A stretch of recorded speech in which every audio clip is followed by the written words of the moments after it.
तमहं वन्दे परमानन्दमाधवम् श्रीमन्मदनगोपालं बृन्दारण्यपुरन्दरम् श्रीगोविन्दं प्रपद्येऽहं दीनानुग्रहकारकम् वन्दे मुकुन्दमरविन्ददलायताक्षम् कुन्देन्दुशङ्खदशनं शिशुगोपवेशम् इन्द्रादिदेवगणवन्तुपादपीठम् वृन्दावनालयमहं वसुदेवसूनुम् नवजरधरवरणं चम्पकोद्भासिकरणं विकसितनलिनहास्यं विस्फुरन्मन्दहास्यम् कनकरुचिदुकूलं चारुबर्हावचूलम् कमपि निखिलसारं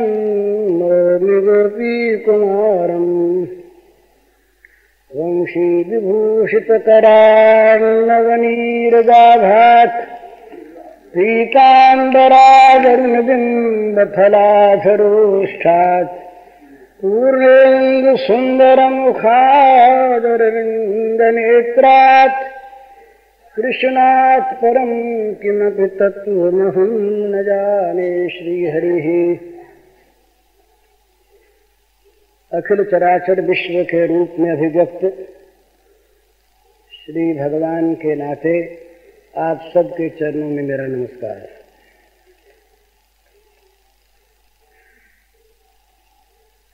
बहुत लोग, बड़े बड़े लोग छिपकर बोला करते हैं, छिपकर बोला करते हैं। ये भगवान के अवतार भी छिप छिप कर बोले। जहाँ किसी दैत्य को, असुर को मारने की लीला है वहाँ तो छिपते कैसे बिचारे। पर भगवान राम जब बन के आए मर्यादा पुरुषोत्तम तो बड़े छिप छिप कर रहे, कहीं कहीं प्रकट हो गया। अभी हमने 2 चित्र देखे तो स्वामी जी ने कहा कि देखो भाई, ये राम जो है ये तो कुछ संकोची से मालूम होते हैं का चेहरा, और ये श्याम जो है ये मानो बेधड़क से बैठे हैं, ऐसे बिना संकोच देख रहे हैं। तो ये भगवान श्याम सुंदर जो हुए ना, ये राम में और श्याम में कोई अंतर नहीं। जो राम है वही श्याम है, जो श्याम है वही राम है, और न इनके और रूपों में कोई अंतर है। पर वो लीला विलास का भेद तो है ही। तो जैसे अपने आप को खुल करके इन्होंने कहा, बहुत जगह कहा, और ऐसा कहा कि दूसरे आदमी कहने में सकुचाते हैं।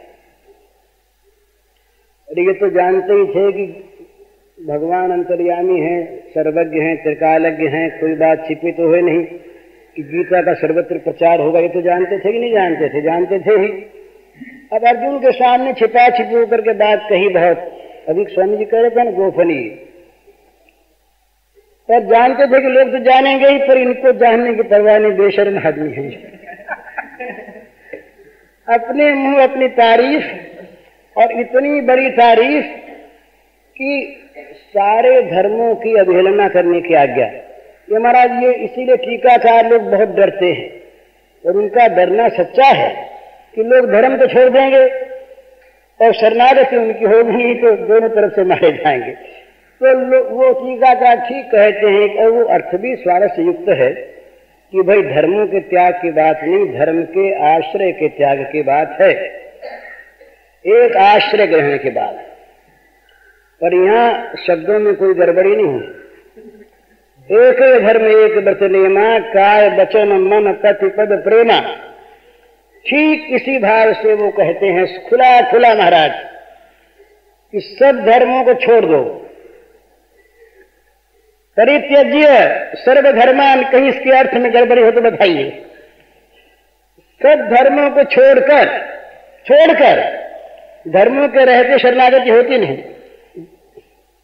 सब धर्मों को छोड़कर माम एकम शरणम व्रज, मेरे एक के शरण हो जाओ। एक दो नहीं। कहीं पाप वाप का भय हो मन में तो रखना नहीं, ये पाप का भय भी एक आश्रय ही है और क्या है। तो इसको मैं धो डालूंगा। तो ये बात कहाँ कही कि पहले ऐसी बात कह चुके जो कहने वाले को शर्मिंदा करने वाली। भला भला आदमी कोई कैसे कहे, 10 आदमियों में भी नहीं कह सकता, और अकेले में भी कहते बहुत से कुछ आता है कि ऐसी बात कहें और कल कोई विद्रोही हो जाए तो हमारा भंडा फोड़ देगा। मन मना कर मद भक्तो मदियाजी माम नमस्कुरु, कोई बात बाकी रखी क्या? मन मुझे दे दो, सब दे दिया। बोले मन तो दे दिया पर तन सेवा। भजन का अर्थ है सेवा, भक्ति का अर्थ है सेवा। सर्वात्म समर्पण पूर्वक अपने इष्ट देव के मनोनुकूल आचरण वाला जीवन बन जाए, इसका नाम भक्ति है। तो मेरे भक्त बनो। और अब आगे बढ़े स्थूल में और आए, मन की बात नहीं। मदिया जी बोलो पूजा उजा की सारी दूसरी जो व्यवस्थाएं हैं सबको रख दो अलग। बोले नास्तिक बोलता है क्या? पर बड़ी मजे की बात, सबको अलग रख दो। डर लगता है, वैष्णव का संध्या वंदन भद्रमस्तु कह दिया, पर हम लोग कहें तो हमारे लिए तो पाप ही है, कहना पाप और ऐसा करना भी पाप। पर जहां पाप पुण्य की सीमा से परे पहुंच जाते वहां की ये बात गोपनीय बात। तो कहा मां मदिया जी केवल मेरी पूजा करने वाले बनो, जो करो मेरी पूजा। स्वकर्मणा तमें व्यर्च तो व्यापक रूप से कह गए। तम कहा वहां पर, तम अभ्यर्च तमेव शरणं गच्छ, जो अभी स्वामी जी कह रहे थे छिप कर कहने के बाद, तमेव शरणं गच्छ। यहां तमेव नहीं है, यहां वो उस दूसरे की किसी की पूजा नहीं। स्वकर्मणा तम अभ्यर्च व्यापक बात है ना, तम जो सर्वव्यापक है उसकी। ये तो सर्वा क्या है वो, ये सर्वविदं ततम, जिससे सब निकले, जो सब में व्याप्त, उस व्यापक भगवान की पूजा कर उसकी। यहां वो जो उसका वाचक था इसमें आ गया। बोले उसकी भी पूजा छोड़ दो। साफ बात है महाराज। मदिया जी मेरी पूजा करो, मेरी पूजा करने वाले बनो। और हाथ वाथ जोड़ना हो, नमस्कार करना हो, दंडवत करना हो तो मुझे ही करो। लोग कहेंगे कितनी ईर्ष्या। एक हिंदी के लेखक हैं, नाम उनका नहीं लेता, बड़े प्रसिद्ध थे वो पहले। उन्होंने एक लेख लिखा इन्हीं श्लोकों पर, और ये बताया कि ये जो श्री कृष्ण हैं ये बड़े कूटनीतिज्ञ रहे, जिनको अंग्रेजी में डिप्लोमेट कहते हैं। कूटनीतिज्ञ रहे, बड़े चालाक। तो इन्होंने गीता के रूप में बेचारे अर्जुन को मोह लिया, हिप्नोटाइज कर लिया।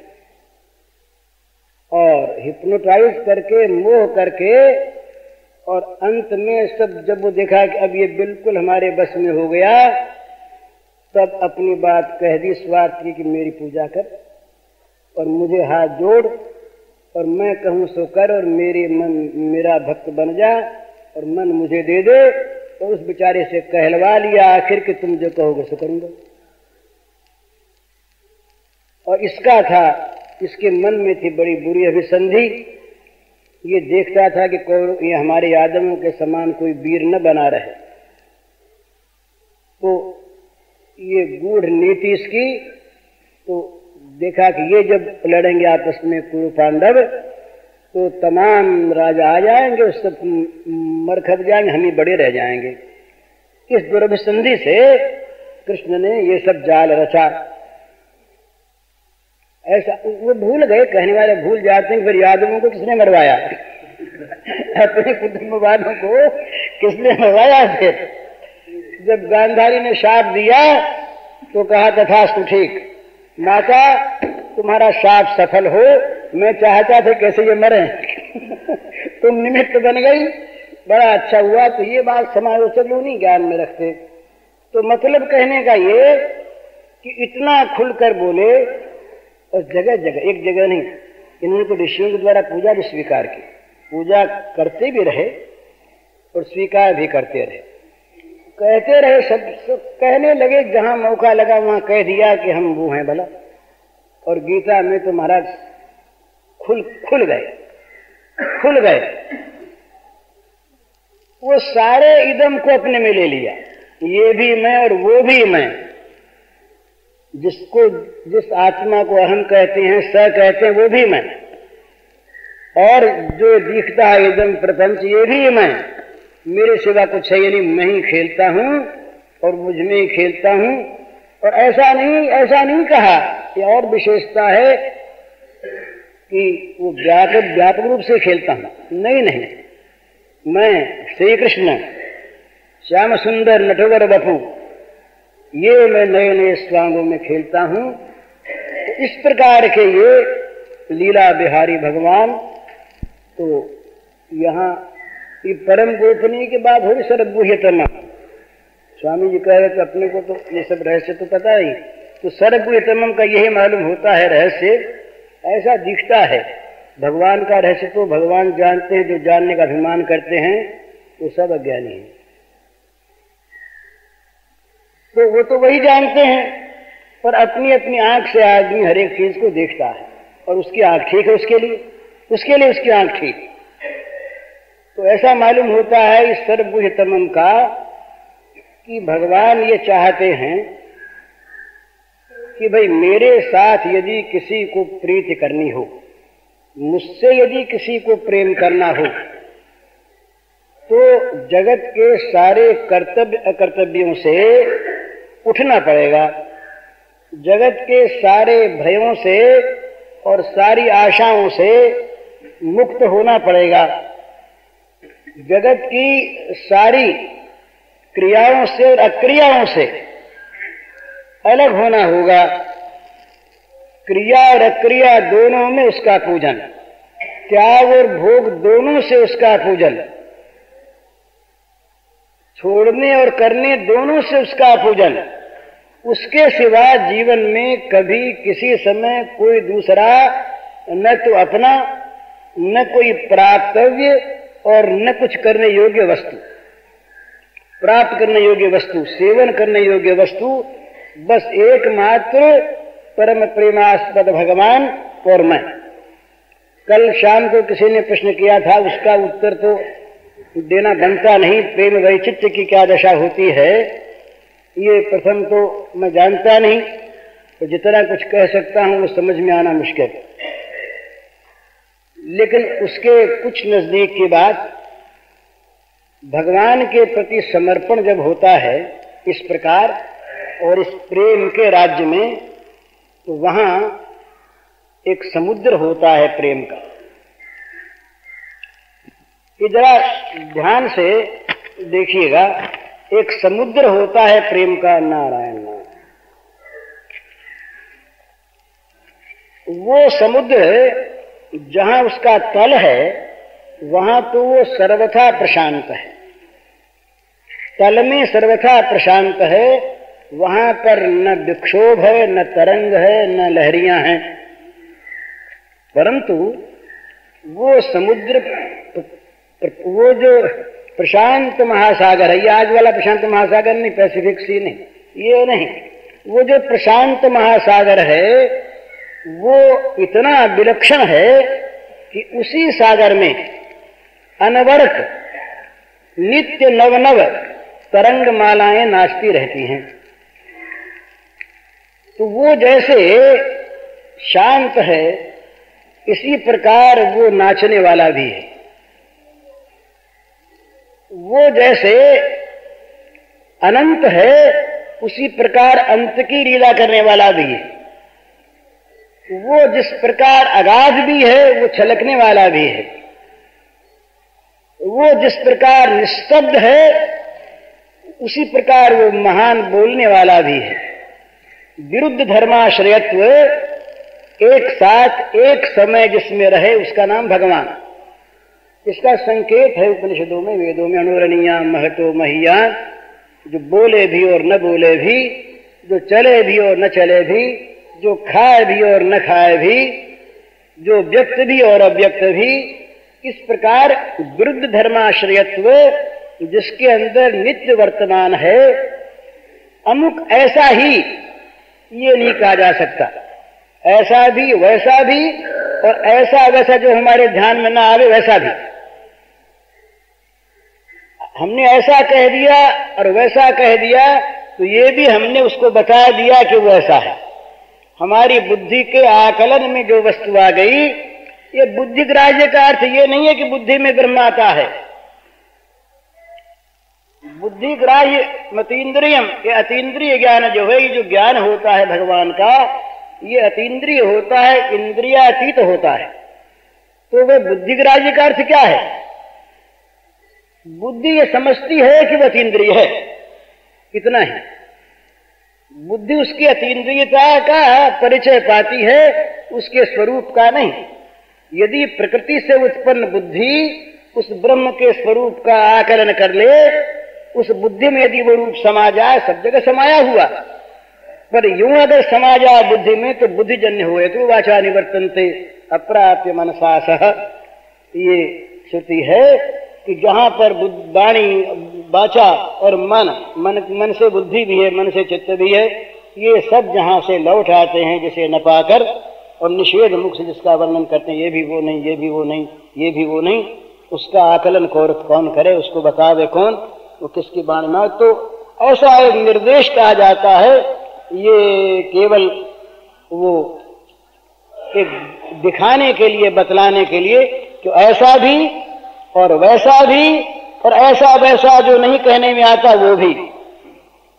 इस प्रकार का जो तत्व है, वो तत्व जहां पर अपना बनकर, वो तत्व जहां पर अपना बनकर, जहां पर अपने गुणों को प्रकट करके, जहां पर अपने गुणों का अलग अवतरण करके जब लीला विलास में प्रवृत्त होता है, तो उसका नाम है श्री कृष्ण,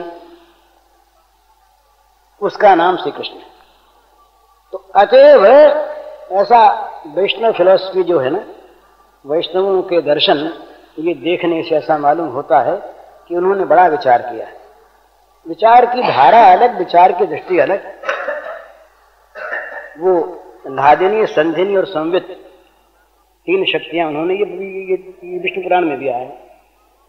तो लादिनी शक्ति जो है, ये तो भगवान का जो नित्य आनंदमय स्वरूप है, वो आनंद ही, वो आह्लाद ही एक नित्य निरंतर एक श्री विग्रह के रूप में प्रकट है।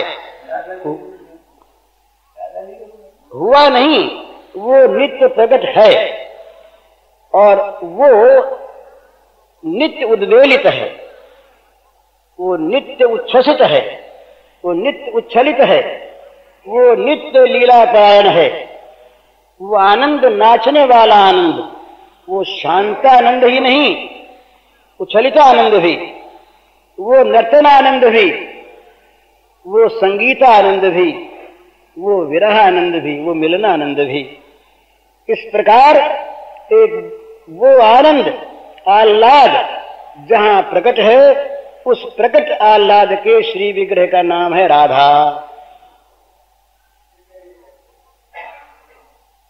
तीसरा, ये जो लीला धाम है, लीला परिकर है, ये सब के सब जो संवित शक्ति है भगवान की, उसके द्वारा चित्त शक्ति, चित्त शक्ति, उसके द्वारा इन सब का प्रादुर्भाव होता है। और जो सत शक्ति है, वो शक्ति लीला के रूप में आकर के प्रकट होती है। लीला परिकर और लीला स्थान, लीला परिकर और लीला और लीला का जो प्रधान पात्र है वो। तो श्री गोपांगनाएं क्या हैं? ये श्री गोपांगनाएं जो हैं ये श्री राधा की काय व्यूह रूपा है। राधा श्री कृष्ण का अभिन्न स्वरूप आनंदांश, और राधा के शरीर से, राधा के श्री विग्रह से जिनका प्राकट्य हुआ वे सब के सब श्री गोपांगनाएं, वे सब राधा की काय व्यूह रूपा। ये जो महान नित्य निरंतर लीलाधाम में प्रकट जो महारास है, महालीला विलास है, इसमें ये काय व्यूह रूपा श्री गोपांगनाओं का नित्य स्थान है। इनमें नए नए साधन सिद्ध महात्मा लोग श्री गोपांगनाओं का स्वरूप प्राप्त करके सम्मिलित होते रहते हैं। जो इस मार्ग के अन्वेषक हैं, अनुसंधान करता हैं, साधक हैं, अपनाने वाले हैं, वे साधन सिद्धा गोपियों के रूप में होकर के नित्य सिद्ध हो जाते हैं, नित्य पार्षदत्व को प्राप्त हो जाते हैं। तो इनके मूल में है राधा। ये शंका समाधान का विषय नहीं है, और कोई मुझसे शंका करेंगे तो मैं कह दूंगा हार गया, झूठ बोल गया। मुझे झूठ बोलने में जरा भी संकोच नहीं, बहुत झूठ बोलता हूं, सच।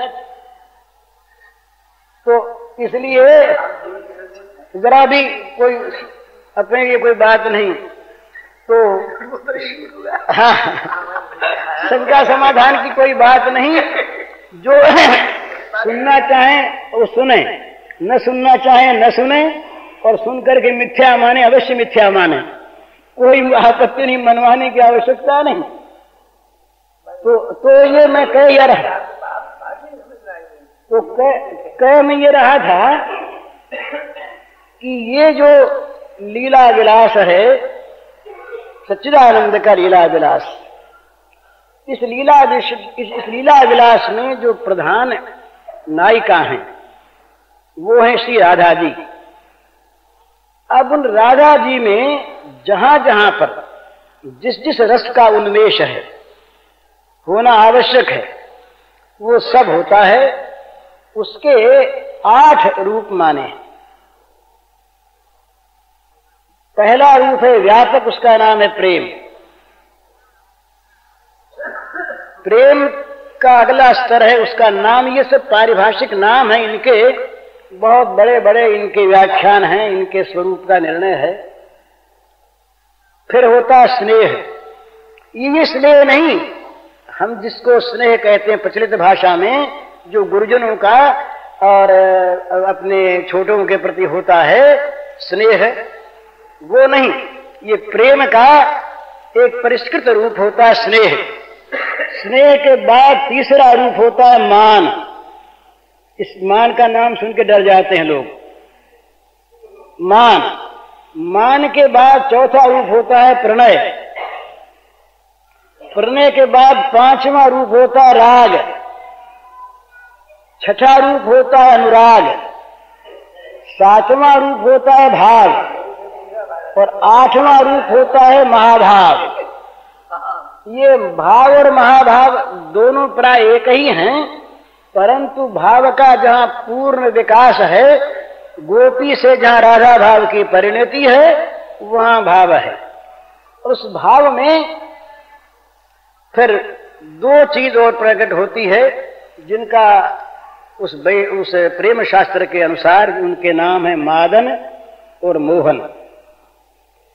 तो राधा का मादनाख्य भाव और राधा का मोहनाख्य भाव, इसकी फिर बड़ी लंबी चौड़ी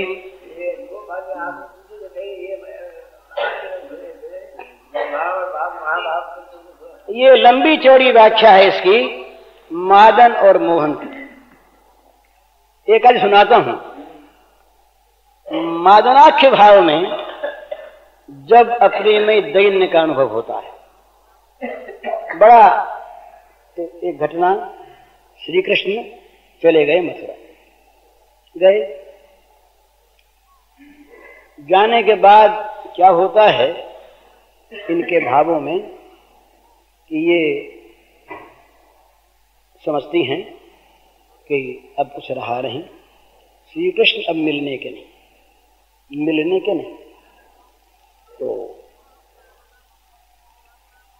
भाव आता है कि अब तो जहां मैं देखती हूं अंधेरा रह गया, मुझे जीना नहीं है, जी नहीं सकती, पर एक अवलंबन मिल गया।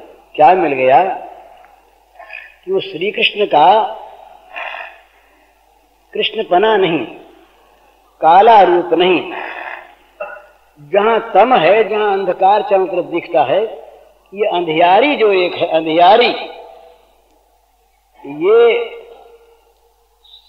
एक बार ऐसा हुआ कि एक जगह श्री कृष्ण की छाया पड़ी।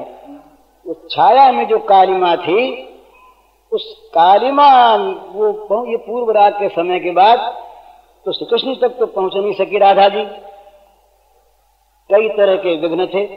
तो वो जो छाया की कालिमा थी, छाया थी, उस छाया में जा करके श्री कृष्ण का अनुभव कर लिया उसने। ये जो काली छाया है, इस काली छाया में उन्होंने कृष्ण का अनुभव कर लिया। अब कहती कि छाया तो होती तो पड़ती, और मेरे इस वियोग की ज्वाला से ये सूर्य भी जल गए और चंद्रमा भी जल गए, वो दोनों रहे नहीं। तो छाया जिन सूर्य चंद्रमा से पड़ती है वो चीज रही नहीं, तो रह गया क्या? अंधकार रह गया, अंधियारी रह गई। ये अंधियारी चूंकि कृष्ण को याद दिलाने वाली अंधेरा काला, तो ये मेरे जीवन का आधार रह गया। तो इसी को लेकर मैं जीऊं। उसके बाद जब दैन्य और फूटता है, बड़ी बढ़िया बात है। वो कहती है कि हे भगवान, भगवान से प्रार्थना करती है, भगवान से। श्री कृष्ण तो भगवान नहीं है, ये तो परम श्रेष्ठ हैं। प्रार्थना करती है कि हे नारायण, हे भगवान, मेरी मनोकामना आप पूर्ण करें। जिस ओर मैं जाना चाहती हूं उससे विरुद्ध मेरा एक पैर भी न टिके। तो किस ओर जाना चाहती है ये स्वयं बताती हैं। तो कहती हैं कि मेरा तापमान बढ़ता चला जा रहा है, शरीर की मन की गर्मी जलाने वाली उत्तप्तता, शरीर का मन का तापमान इतना बढ़ता जा रहा है कि वो पास आने वाले को भी जला देगा। तो श्री कृष्ण जिस दूर देश में हैं, हे भगवान, मुझे उनसे विरुद्ध देश में ले चलो। श्री कृष्ण के समीप में मैं पहुंचूं, कभी मुझे दूर दूर ले चलो और दूर ले चलो। यदि कहीं मैं मार्ग भूल गई और श्री कृष्ण की ओर चल पड़ी, उनके समीप पहुंची, तो मेरे तापमान से, मेरे शरीर की गर्मी से वो उत्तप्त वायु हो जाएगी, पवन उत्तप्त हो जाएगा, और वो उत्तप्त पवन उस नील कलेवर को झुलसा देगा। तो हे नारायण, ये न हो, मैं पीछे चलूं, दूर चलूं। पहले जब मैं ये मैंने कहा था कि वो ऐसी प्रार्थना करती है कि जिस मार्ग में जाना चाहती हूं उसे विपरीत न जाऊं, तो लोगों ने यही समझा होगा कि भगवान की ओर जाना चाहती है, दूसरी बात समझ नहीं सकते। पर ये मादनाथ दैन्य का भाव है। वहां वो कहती है कि मैं दूर जाऊं, जिससे मेरे उत्तप्त अंगों की जो स्पर्श पाकर जो गर्म वायु है, वो अति उत्तप्त वायु, वो प्राणनाथ के नील कलेवर का स्पर्श न कर सके और वो सुख से रहे। दूसरी उद्भावना करती है, वो कहती है कि मैं जब चलती थी तो मेरे पीछे पीछे भ्रमरों का दल चलता था, गुनगुनाता हुआ, गुंजार करता हुआ। तो मुझे लगता कि ये भौरे सब क्यों उड़ रहे हैं, ये भौरे सब क्यों चल रहे हैं। तो पीछे मैंने एक दिन मुड़ के देखा, तो देखा श्याम सुंदर मेरे पीछे पीछे चल रहे हैं। अब श्याम सुंदर का जो शरीर है वो दिव्य गंध युक्त है, सौरभित है, दिव्य कमल गंध है। तो उस गंध को पाने के लिए ये भौरे तमाम उड़ते जाते थे। इससे मैं समझती थी कि श्याम सुंदर मेरे साथ हैं और मुझसे उनको सुख मिल रहा है। तो तभी तो भौरे गुनगुना रहे हैं। और अब तो श्याम सुंदर गए, तो श्याम सुंदर गए तो मेरे जीवन में जो जीवन था, जो मनुष्य के शरीर को दुर्गंधि से बचाने वाला, जब मर जाता ना आदमी तो कुछ ही क्षणों में शरीर सड़ जाता है, दुर्गंध युक्त होता है। तो वो भावना करती हैं कि मेरे शरीर के जो प्राण थे वो निकल गए, ढांचा रह गया और चलता है। पर जब प्राण निकल गए तो शरीर अब दुर्गंध युक्त हो गया, सड़ गल गया। तो हे भगवान, हे नारायण, मुझ पर कृपा करो कि मैं मेरे श्याम सुंदर जहां हैं उससे इतनी दूर रहूं कि मेरे दुर्गंध युक्त शरीर के वायु, शरीर के की दुर्गंध को लेकर वायु उनका स्पर्श न कर सके, उनको दुखी न बना सके। इसलिए मुझे दूर रहना है, तो मुझे दूर ले चलो। फिर एक उद्भावना आई। उस दिन एक भाई ने संदेह किया था, एक उद्भावना आई उनके मन में कि बड़ा अच्छा तो हो गया ना, श्याम सुंदर मुझको छोड़कर चले गए, ये बड़ा अच्छा, इतना अच्छा हो गया कि जो मैं चाहती थी वो भगवान ने मेरी इच्छा पूर्ण कर दी। मैं नितांत अयोग्य, नितांत अनधिकारिणी। प्रेमी कभी प्रेम का दावा नहीं करता, गुण का दावा नहीं करता। मैं नितांत अयोग्य, नितांत अनधिकारिणी, सर्वथा दुर्गुणवती, सर्वथा कुरूपा, सर्वथा कुलक्षण वाली श्याम सुंदर मुझ पर प्रेम करें और वो इसको सुख मान ले, ये उनका भ्रम था। तो मैं भगवान से प्रार्थना किया करती कि भगवान, ये मेरे श्याम सुंदर का भ्रम आप मिटा दो और किसी प्रकार ये मेरा परित्याग कर दें। मैं उनसे प्रार्थना करती समय समय पर कि नाथ, ये दुख आप छोड़ दीजिए। भ्रम से आदमी दुख में सुख मानता है ना। तो मेरा साहचर्य यह है तो आपके लिए दुख रूप, और आप इसको मान रहे हैं सुख, मुझ में आपकी आसक्ति, अनुरक्ति। अतएव आप कृपा करके, बहुत अधिक अधिकारिणी देवियां हैं, गुणवती, शीलवती, सब तरह से सुयोग्य। तो बोले जब जब मैं ये कहती तब तब श्याम सुंदर का मेरे प्रति अनुराग और बढ़ता। तो मैंने सोचा मन में कि मैं क्या करूं। कहती हूं तो इनका अनुराग और बढ़ता, आसक्ति और बढ़ती है, तो इनका दुख ही बढ़ता प्रकारांतर से। और न कहती हूं तो इनके दुख को देख नहीं सकती। इनका दुख कैसे मिटे मेरे परित्याग में? मुझे ये त्याग दें तो इनका दुख मिटे, मैं त्यागने को तैयार। तो नारायण ने मेरी प्रार्थना सुन ली, देव ने मेरी प्रार्थना सुन ली। इसलिए ये मथुरा में अक्रूर इनको ले गए, और ले गए तो वहां जा करके इनको योग्य अधिकारी कोई प्राप्त हो गया हो तो मुझे विस्मृत हो गई। तो मेरी विस्मृति उनके लिए सुखदायिनी हो गई, तो मेरी साध पूरी हो गई। अब आप सोचिए थोड़ी सी बात कि क्या कोई भाव की बात अपने किसी प्रिय के लिए इतना त्याग करता है क्या? कल्पना भी करता है क्या? हैं? कल्पना भी। हम तो, हमारी तो ये दशा महाराज है कि जरा सा हमारे मन के अनुकूल अगर भगवान न करें तो हम भगवान पर नाराज हो जाते हैं। हम भगवान को भजते इसीलिए हैं, अधिकांश जो भजने वाले लोग, कि भगवान हमारी अनुकूलता उत्पन्न करते रहें, स्वयं भी और पदार्थों के द्वारा भी हमारी इच्छाओं को भगवान पूर्ण करते रहें।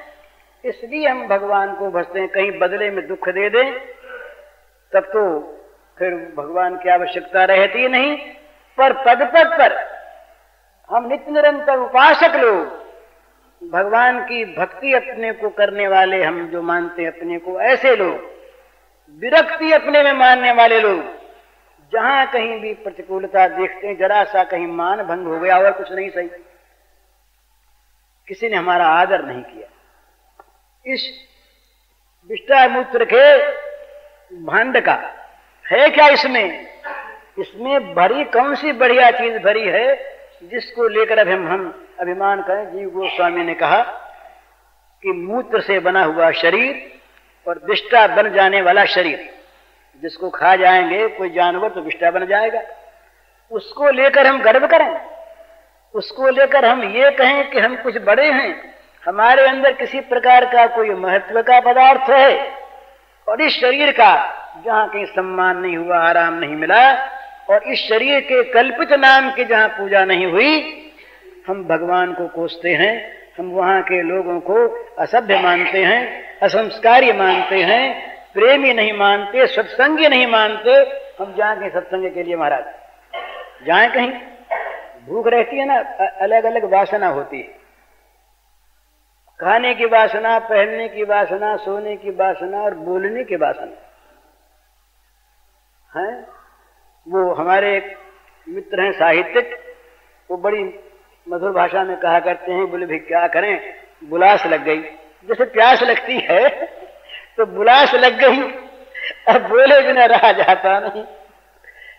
तो हम जब कभी अपनी वासना की पूर्ति के लिए कहीं जाएं और वहां वासना पूर्ति का आयोजन हो नहीं, तो हम क्या कहेंगे? बोले यहां तो कोई सत्संग की बात जानने वाला है नहीं, कोई प्रेमी नहीं यहाँ पर तो सब के सब रूखे लोग हैं और सब भोगों में लगे हैं, कोई भी सत्संग की बात नहीं करता, हमें टाइम नहीं दिया गया।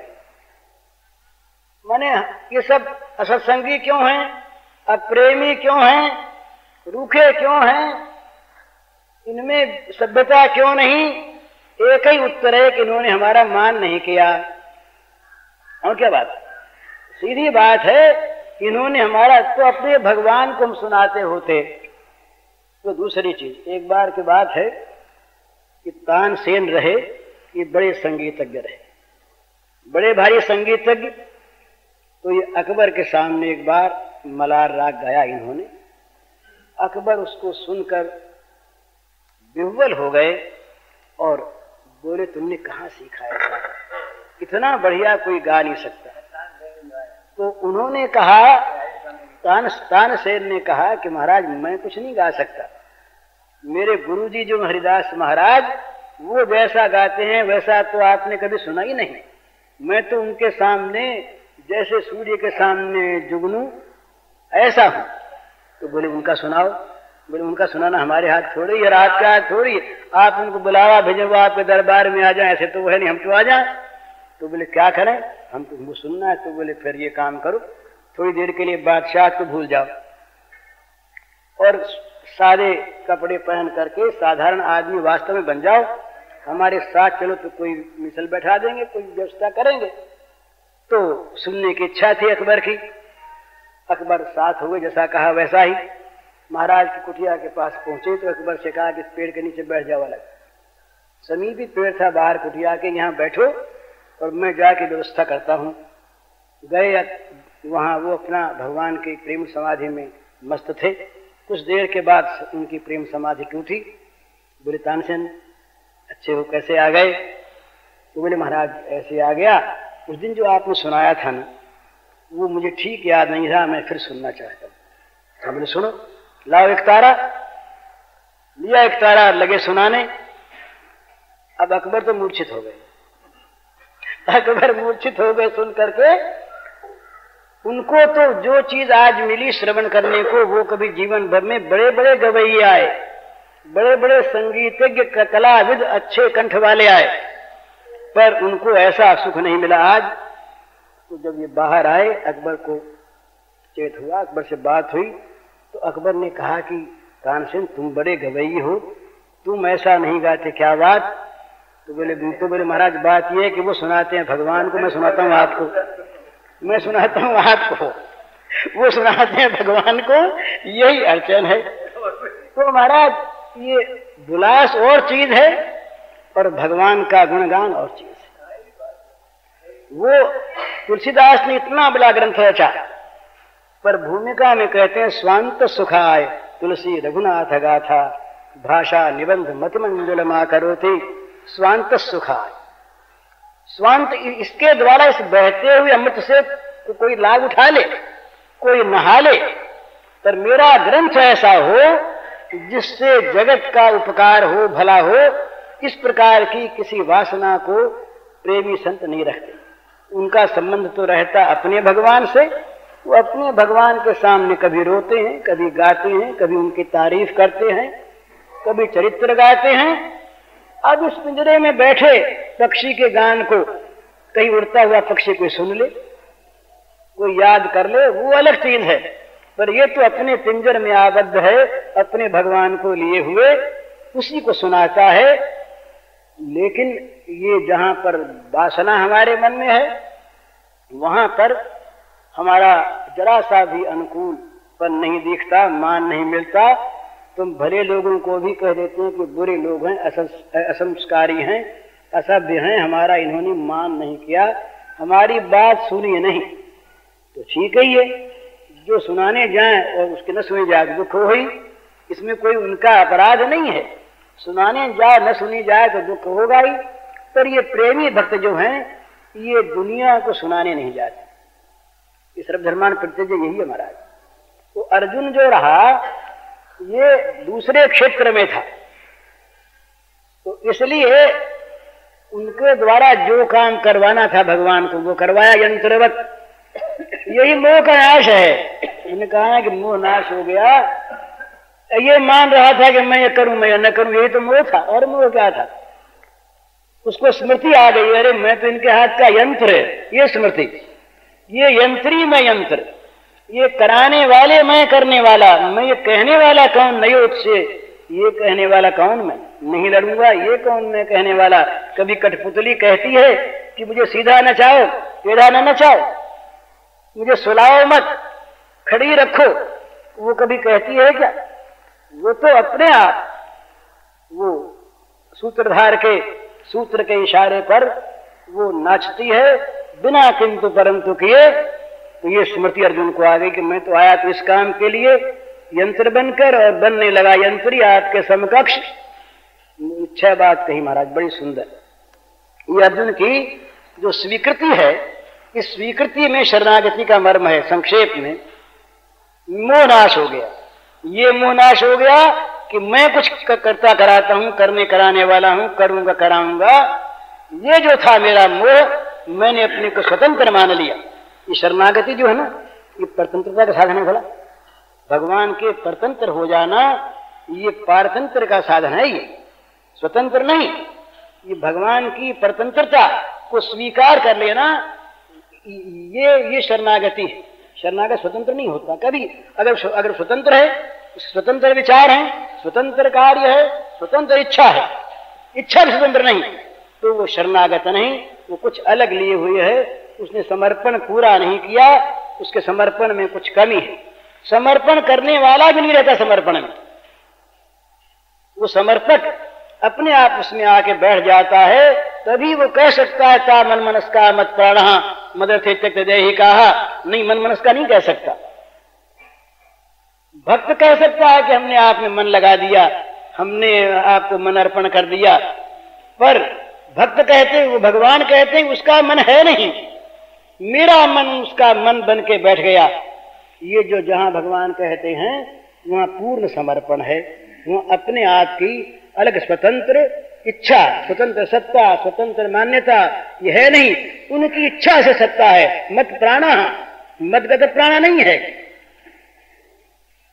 मन मनस्का मत प्राणा, मत प्राणा है। मत प्राणा का अर्थ है कि भगवान के प्राणों से अनुप्राणित हैं, भगवान के जीवन से उज्जीवित हैं, भगवान के रखने से उनका अस्तित्व है। क्यों रखते हैं? अपने खेल के लिए, अपना काम करने के लिए। ये गोपी भाव है। तो उसमें 6 बार शरणागति में मेरे मोह का नाश हो गया।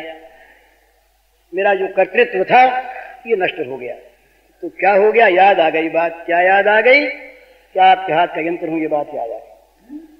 आपके हाथ का यंत्र हूं, ये बात याद आ गई। मैं कुछ करने कराने वाला नहीं, जो आप कराओ वो करने वाला मैं, इसीलिए मैं आया। और मैंने वो बस जो कुछ कहा।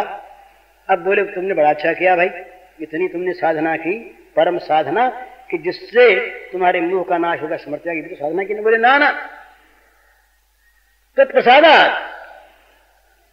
शरणागत कहीं साधना अभिमान नहीं करता, वो कहता है कि आपकी कृपा से ये मोह नाश हुआ, आपके प्रसाद से, और मुझे स्मृति आई। तो बोले हमारे प्रसाद को तो समझाना, ये तो तुमने एक काम तो किया ही, हमारी कृपा को माना। बोले नहीं नहीं महाराज, मैं नहीं माना, आपने मनवा दिया। कैसे यहां पर संबोधन है अच्युत।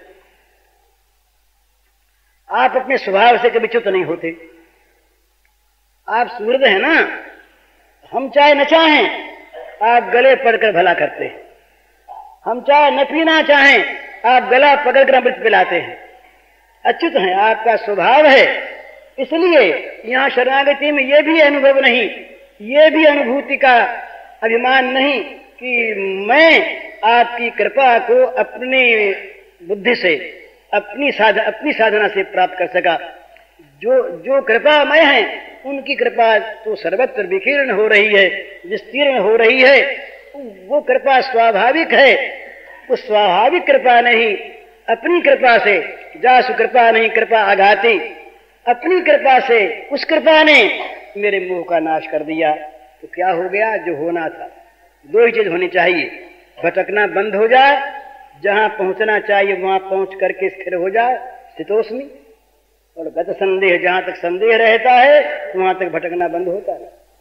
सारे संदेह मिट गए, तो अब क्या करोगे? बस एक ही बात, करिष्ये वचनम तव, पूरी अधीनता। ये भगवान की शरणागति जब होती है तब शरणागत को भगवान अपना अंतरंग खोल के दिखाते हैं। अंतरंग खोल के दिखा देने का नाम ही प्रेम है। अंतरंगता बिना प्रेम नहीं होता, और प्रेम के बिना असली ज्ञान नहीं होता। जब तक बाहरी ज्ञान है, ऊपर का ज्ञान है, तब तक अंतरंगता नहीं है। किसी से भी हम प्रेम करें, हम भक्ति करें, उसको जानें, उतनी बात ही जानेंगे जितनी बार बार से प्रकट है। उसके मन में क्या है, उसके जीवन की गुप्त से गुप्त बात क्या है, सरल गुह्यतम क्या है, ये बात तब तक हम नहीं जान सकते जब तक हम उसके अंतरंगता में ना आ जाएं, उसके मन में ये विश्वास न हो जाए कि ये मेरा है, इष्टोसी में। ये जब तक न हो जाए तब तक अंतरंग रहस्य नहीं खुलता। वो रहस्य खोलते हैं रहस्य वाले हैं। हम तो रहस्य की कल्पना करते हैं, हम तो ऊंची से ऊंचे भगवान में कल्पना कर लेते हैं रहस्य की, रहस्य का उद्घाटन नहीं कर सकते। ये वो करते हैं जो स्वयं रहस्यमय है, लीलामय है। वही सो जाने जेह देहु जनाई इमे विषय विनुति तेन लभ्य, जिस पर उसकी कृपा वो जानता है, दूसरा नहीं जान सकता। यहां भगवान ने जनाया, थप्पड़ मार दी, पहले तो थप्पड़ मार दी। बोले जो जो जो जो जो सबके हृदय में रहता है, हृदय से तिष्ठति, हृदय से तिष्ठति, जो सबके हृदय में रहता है, तमेव शरणं गच्छ, उसके शरण में जाओ। तीसरा कोई तो महाराज, और फिर ऐसी बात कह दी कि जो बात पराये से कही जाती है। इति ज्ञानमाख्यातम गुह्यात् गुह्यतरम मया विमृशे तदशेषेण यथेच्छित तथा। तो अर्जुन से करो भाई, हमने तो जो छिपी से छिपी बात थी, गुह्य से गुह्यतर बात जो थी, वो तुमसे कह दी, हमारे द्वारा कही गई, हमारे द्वारा कही गई। अब भाई तुम अपनी सोच लो, तुम मन में आवे से जचे सो करो। अर्जुन रो उठा। ये यहाँ शब्द नहीं है पर ध्वनि है। अर्जुन व्याकुल हो गया, रो उठा। अगर ये नहीं व्याकुलता होती तो दूसरे शब्द भगवान के इस प्रकार के नहीं निकलते जो अंतरंगता को लिए हुए। अर्जुन व्याकुल हो गया, ये क्या कह दिया। शिष्यस्तेम शाधिमाम त्वाम प्रपन्नम कह के मैंने पूछा, और सरकार ने कहना शुरू किया, और सब कहा करके अब ये कहते हैं कि जैसे सो करो, हमने कह दिया। तो ये बड़ी विकट बात, जब रोने लगा भगवान ने आंसू पोंछा और वही गले में हाथ डाल दिया, गलबाही डाल करके बोले, भैया भैया, अरे तुम मेरा बड़ा प्यारा इष्टोसी में, तू मेरा बड़ा प्रिय है भैया, तू रोता क्यों है, तू रोता क्यों है। ले, इशारे से कहा था पहले भी 15वें अध्याय के अंत में भी, और भी संकेत कई जगह किए। सर्व गुह्यतम भूया, अब तुमको फिर से सारी जो गुह्यतम बात है वो खोल के कहता हूं। अब यहां पर ऐसा बोले, अंतरंग खुल गया। अपनी बात की तारीफ अपने मुंह से की, परमम वचन। कोई भी आदमी कहता है कि जो मैं जो कहता हूँ सबसे ऊंची बात, सुनो, ये कहा परमम वचन शुणु में, परमम वचन, मेरे श्रेष्ठ वचनों को, जो परम वचन है उनको तुम सुनो, तो तुम्ही को सुनाता हूँ भैया। तेहितम बख्शामी, यह लोकहितम बख्शामी नहीं है महाराज, अर्जुन सामने है, इसलिए सर्वगुह्यतम है। तेहितम बख्शामी, क्यों तेहितम बख्शामी, इष्टो से मैं दृढ़ में थे, तुम मेरे प्यारे हो, सुदृढ़ प्यारे हो, तुम्हारा प्यार किसी हालत में भी कम नहीं होता, किसी हालत में घटता नहीं। और प्रेम जो घटता है रुकता है वो प्रेम नहीं होता, वो तो काम होता है। प्रेम घटता नहीं, रुकता नहीं, मिटता नहीं, ये तो अनवरत लगातार प्रतिक्षण वर्धमानम, ये प्रेम स्वरूपम है, प्रतिक्षण बढ़ने वाला। तो अर्जुन उसको बस ढाढ़स दे करके और बड़े गदगद स्वर से और निश्चयात्मक वाणी से, मत चिंता कर, तेरी चिंता मेरी चिंता, तेरे पाप मेरे पाप, मैं आया तू बस सब छोड़ छाड़ दे। ये तो गुह्यात गुह्यतर जो है, ये तो गुह्यात गुह्यतर ही है, ये गुह्यतम नहीं, इसकी परवाह न कर। और महाराज अर्जुन भूल गया इसको। महाभारत की बात सब सच्ची माननी पड़ेगी। अनुगीता देखिए, अर्जुन ने कहा कि महाराज वो आपने ज्ञान कहा था वो तो मैं भूल गया। तो भगवान ने कहा उस समय मैं बड़े योग में था, कहा था, मुझे भी याद नहीं। तो क्या भूला हुआ, मैं ये पढ़ रहा था एक बार, तो मेरे मन में बड़ा संदेह हुआ कि भगवान ही भूल गए तो कौन याद रखेगा है। और दूसरी बात, फिर अर्जुन ने स्वीकार क्या किया कि करी से वचनम था, ये बात भी ठीक नहीं बैठती। तो वहां महाराज मुझे एक शब्द मिल गया, वो भगवान ने ये कहा कि जो गुह्यतर ज्ञान तुमसे कहा था वो मैं भूल गया। सब समाधान हो गया कि गुह्यतर के भूलने के बाद तो यही कह देते हैं, परवाह नहीं करने की, याद तो दिलाया, फिर बड़ी अच्छी बात है फिर से कह देते। तो अनुगीता में ज्ञान पूरा है, प्रकृति पुरुष का वर्णन बड़ा सुंदर है, सांख्य वर्णन है, तो शरणागति की बात नहीं उसमें। जो न भूलने की बात थी उसको तो अर्जुन भूला ही नहीं, वो तो करी से वचनम तव वाला हो गया। और गुह्यात गुह्यतर जो था उसको भूल जाए तो अपने आप याद दिला देंगे। अरे वो बच्चा कहीं अपनी किसी चीज को भूलिया हो तो बच्चा भूलिया माँ याद रखो। अगर माँ को वो चीज बच्चे के पास रखनी है तो माँ का कर्तव्य होता है या माँ का स्नेह ऐसा होता है कि माँ स्वयं उस बच्चे की चीज को संभाले। वो तो नहीं संभालता, वो तो केवल माँ को जानता है। सर्वधन माँ प्रत्येक जगह से यही है, माँ को जानना। जो वो कह हिलो तो हिलो, वो कह बैठो तो बैठो। इन्होंने कहा कि हम स्वयं ऐसा कर चुके हैं। जब ये गोप माताएं बड़ी बूढ़ी देवियां कहती लल्ला उठाओ जूठी उठा लाए, वहां शब्द आता भगवान के लिए दारु यंत्रवत, ये भागवत का शब्द है, दारु यंत्रवत, कठपुतली की तरह ये श्याम सुंदर नाचते थे उन वात्सल्यमयी गोपियों के इशारे पर। तो कहते हैं हम भी कठपुतली बन जाते हैं तो तुम कठपुतली बन जाओ तो तुम्हारा काम बन गया। तो ये कठपुतलीपन जहां पूरा पूरा इस प्रकार का बन जाता है कि जहां प्रत्येक विचार, प्रत्येक क्रिया, प्रत्येक लीला उस प्राणाराम प्राणधन परम श्रेष्ठ के विचार के अनुसार उसकी सुखदायिनी होती है। वो होता है ये गोपी भाव। और ये गोपी भाव जहां पराकाष्ठा को पहुंचा वो राधा भाव। राधा भाव में जहां वो समर्पण का पूर्ण क्रियात्मक अवतार हो गया, वो राधा का महाभाव के अंतर्गत का मादन और मोहन भाव। ये विचित्र बात है। हरिओम तत्सत। पूज्य श्री भाई जी के इस प्रवचन का शीर्षक है भागवत कृपा का आश्रय लीजिए और इसका कैसेट संख्या है 1।